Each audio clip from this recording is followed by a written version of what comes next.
కడప జిల్లా నుంచి మనకి ఇప్పుడు ఒక అలర్ట్ సైరన్ వస్తుంది. పర్యాటక ప్రాంతమే కదా అని ఫ్యామిలీతో అక్కడికి వెళ్తే ప్రమాదంలో పడ్డట్టే, జాగ్రత్త. ఎందుకంటే అక్కడ ఫోన్లు మోగవు, సీసీ కెమెరాలు ఉండవు, ఏం జరిగినా పట్టించుకునే నాథుడే ఉండడు. మొన్ననే ఒక మైనర్ బాలికని కాపు కాసి చంపేశారు. ఇప్పటికే నిందితుడెవరో పోలీసులకు చిన్న క్లూ కూడా దొరకలేదు. అందుకే అక్కడికి వెళ్తే మాత్రం 4-5 కలిసి బాడీ గార్డ్స్ని వెంట పెట్టుకుని మరీ వెళ్ళండి, లేదంటే మీ ప్రాణాలకు గ్యారంటీ లేదు అని అన్నట్లుగా ఉంది అక్కడి సిచ్యువేషన్. టూరిస్ట్ ప్లేస్లో భద్రత కర్వా అన్న సందేహం మీకు రావచ్చు. కానీ భద్రత లేకపోవడంతో పహల్గాన్లో ఏం జరిగింది, ఎన్ని ప్రాణాలు పోయాయి? సేమ్ కడప జిల్లాలో కూడా ఇప్పుడు అదే పరిస్థితి ఉందట. ఇందుకే ఆ ప్లేస్ని పోలీసులు ఎందుకు గాలికి వదిలేశారు? టూరిస్టులతో నిత్యం రద్దీగా ఉండే ఆ ప్రాంతం ఇప్పుడు ఎందుకు నేరగాళ్ల అడ్డాగా మారింది? గ్రాండ్ కెన్యన్ ఆఫ్ ఇండియా గండికోటకు స్వాగతం, సుస్వాగతం. ఇంత గ్రాండ్ గా వెల్కమ్ చెప్తున్నారని ఉత్సాహంగా వెళ్లారు. అక్కడి పరిస్థితులు చూస్తే నిరుత్సాహంతో పాటు భయం కూడా వేస్తుంది.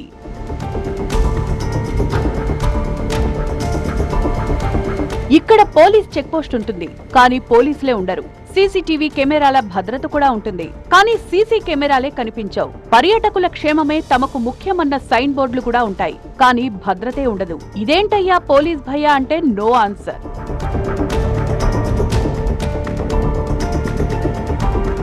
4 రోజుల కిందట మైనర్ బాలిక హత్య చేయబడింది ఇక్కడే. ఇంతవరకు నో క్లూస్. ఇన్ని సేఫ్టీ ఎర్రర్స్ ఉన్న గండికోటకు వెళ్లాలంటే ఇప్పుడు పర్యాటకులు భయపడిపోతున్నారు. నిత్యం వందల మంది టూరిస్టులు గండికోటకు వస్తూ ఉంటారు. కేంద్ర రాష్ట్ర ప్రభుత్వాలు గండికోటను అభివృద్ధి చేయడానికి ఇప్పటికే 80 కోట్ల రూపాయల నిధులను కూడా కేటాయించాయి. దీనికి తోడు ప్రైవేట్ హోటల్స్ పర్యాటకులకు సౌకర్యాలు కల్పించడానికి సిద్ధమవుతున్నాయి. ఇలాంటి సమయంలో గండికోటలో భద్రత గాల్లో దీపల్లా మారడం అందరినీ ఆందోళన పెడుతోంది.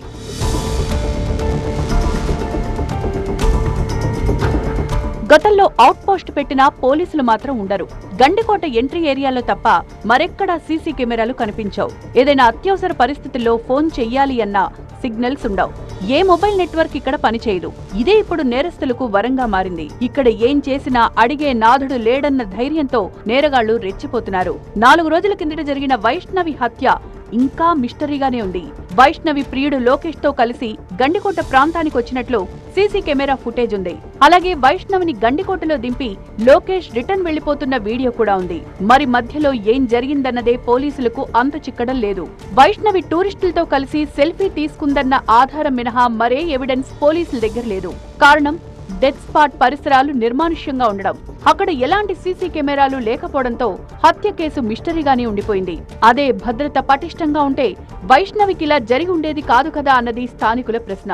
ఇండియన్ గ్రాండ్ కెనాన్ గా పిలువబడే గండికోట ప్రాంతంలో టూరిస్టులు ఈ మధ్యకాలంలో ఎక్కువగా రావడం జరుగుతుంది. ముఖ్యంగా ఇటు బెంగళూరు, చెన్నై, హైదరాబాద్ ప్రాంతాల నుంచి ఇక్కడికి టూరిస్టులు ఎక్కువగా వస్తూ ఉన్నారు. ఎటువంటి భద్రతా చర్యలు లేవు అనేది ఇక్కడ స్పష్టంగా కనబడతా ఉంది. ఎందుకంటే గత సోమవారం జరిగిన మైనర్ బాలిక హత్య కేసు ఇందుకు నిదర్శనంగా కనబడతా ఉంది.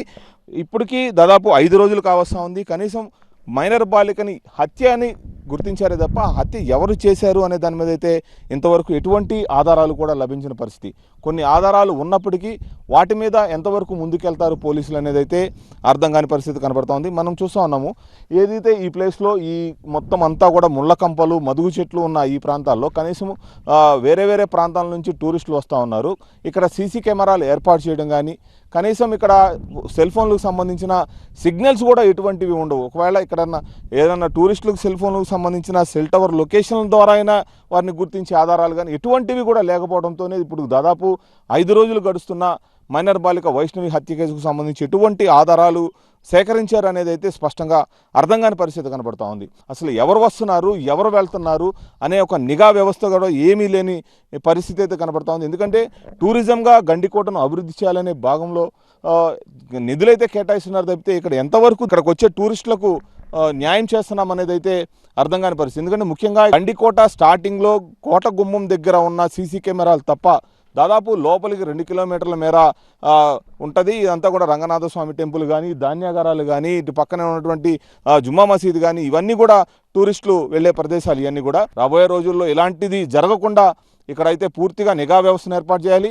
అంతేకాకుండా గండికోట ప్రాంతంలో ఇన్ అండ్ అవుట్ పోస్టులను ఏర్పాటు చేసి పోలీస్ వ్యవస్థను కూడా కొంత ఇక్కడ సిబ్బందిని అయితే ఏర్పాటు చేస్తే ఇలాంటి సంఘటనలు జరిగినప్పుడు వాటిని వెంటనే ఛేదించే అవకాశం అయితే కనపడుతుంది. అందువల్ల ఇప్పటికైనా పోలీసులు దీని మీద కట్టుదిట్టమైన చర్యలు తీసుకోవాలని చెప్పేసి స్థానికులు కోరుకుంటా ఉన్నారు.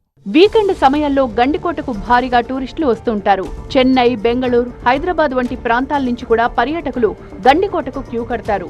పర్యాటకుల రద్దీ ఉన్న భద్రతా లోపాల కారణంగా స్వేచ్ఛగా గండికోట వ్యూను పర్యాటకులు ఎంజాయ్ చేయలేకపోతున్నారు.